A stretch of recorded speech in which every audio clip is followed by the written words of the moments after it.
Comment installer un réseau multicouche? Niveau de difficulté, un marteau. Dernier né de la plomberie sans soudure, le multicouche permet de réaliser un circuit complet en apparent ou en encastré. Facile à poser, cintrable à la main, il s'adresse aux neufs et à la rénovation, aux installations sanitaires ou de chauffage. Vous aurez besoin de multicouches en couronne ou en tube, de colliers à frapper et de raccords. Vous aurez aussi besoin de sorties de cloison spécifiques aux multicouches.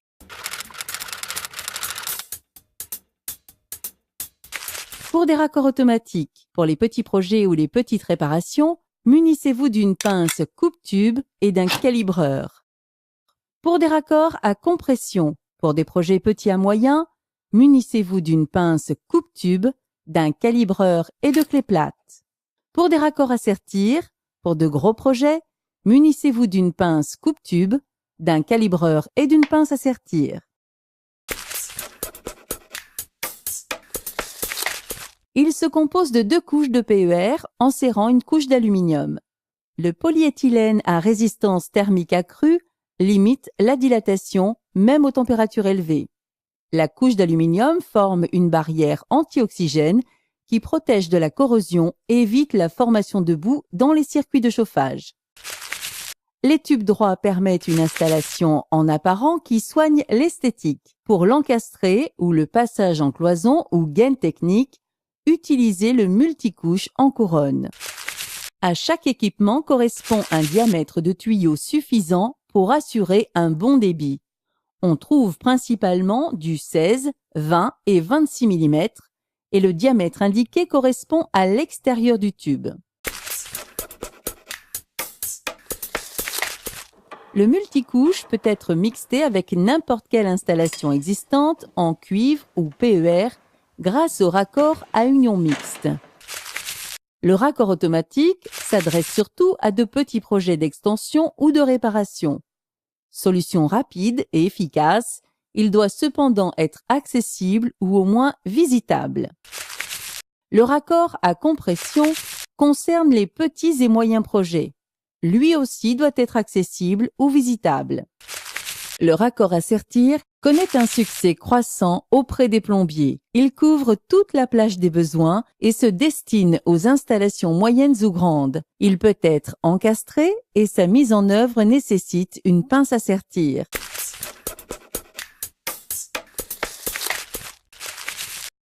Quel que soit le raccord utilisé, la coupe demande le plus grand soin. Utilisez une pince coupe-tube pour trancher net. Le calibreur prépare la zone de coupe avant le montage d'un raccord. L'engagement de l'outil dans le tube, jusqu'à venir en buter, lui redonne un bel arrondi, parfois ovalisé par la coupe.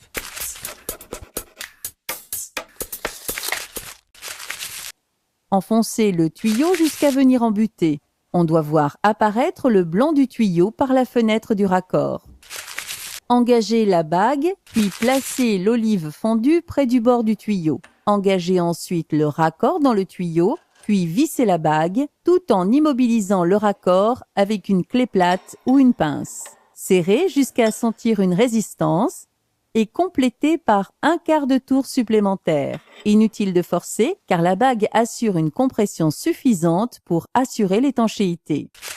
Enfoncez le tuyau jusqu'à voir apparaître le blanc du multicouche dans le petit trou de la douille. Utilisez ensuite la pince pour sertir en butée sur la bague laiton. Ce sertissage équivaut à une soudure. Pour équiper notre salle de bain, l'alimentation en eau froide et chaude arrive sous la baignoire en diamètre 20, puis repart en diamètre 16 vers le lavabo. L'eau froide poursuit ensuite son chemin pour alimenter le WC. Aucun problème pour se raccorder avec une installation existante en cuivre. Il suffit d'utiliser des raccords automatiques à union mixte.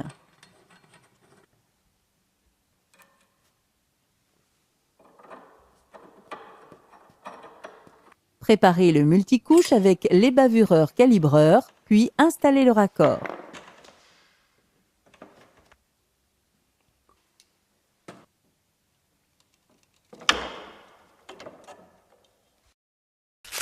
Au niveau de la robinetterie de baignoire, aménagez 2 passages pour faire remonter les tuyaux de diamètre 20 derrière le doublage.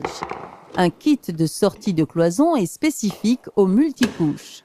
2 patères à 90 degrés pour plaque de doublage assurent le débouché du raccordement à la sortie du mur.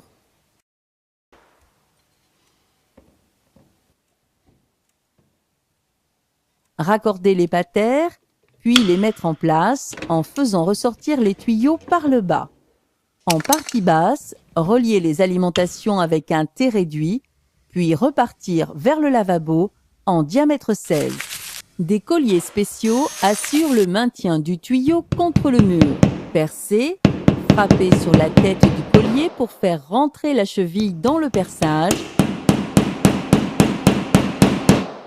puis ôtez la pièce qui surplombe le collier.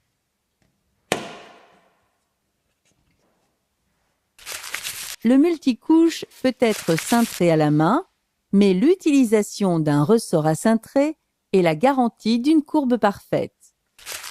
Le lavabo est alimenté en diamètre 16, l'eau froide est raccordée avec un T de dérivation pour aller ensuite alimenter le WC situé plus loin. L'eau chaude remonte par cintrage du tuyau. Un raccord en bout de chaque tuyau permet ensuite le raccordement de la robinetterie par flexible.